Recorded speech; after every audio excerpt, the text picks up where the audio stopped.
حضرت شیخ الاسلام صاحب سے سوال کیا گیا کہ آپ اپنے پسندیدہ مصنفین کی فہرست فراہم کریں، تو حضرت نے فرمایا کہ وہ تو بہت زیادہ ہیں، البتہ حضرت فرماتے ہیں کہ اگر خالص نظریاتی مقاصد سے ہٹ کر صرف اپنی اصلاح اور عملی زندگی کے اثرات کے نقطۂ نظر سے اپنی محسن کتابوں کے بارے میں سوال کیا جائے تو میرا ایک ہی جواب ہوگا کہ وہ حکیم الامت مولانا اشرف علی تھانوی رحمہ اللہ کے مواعظ کا ذخیرہ۔ حضرت شیخ الاسلام صاحب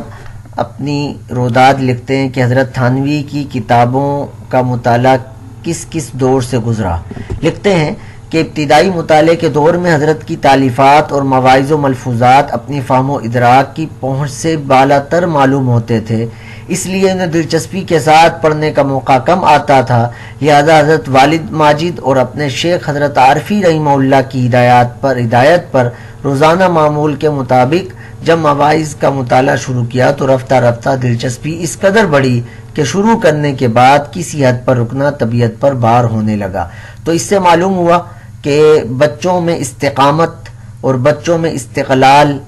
اس میں استاد کا، اس میں شیخ کا، اس میں مربی کا بہت بڑا دخل ہوتا ہے۔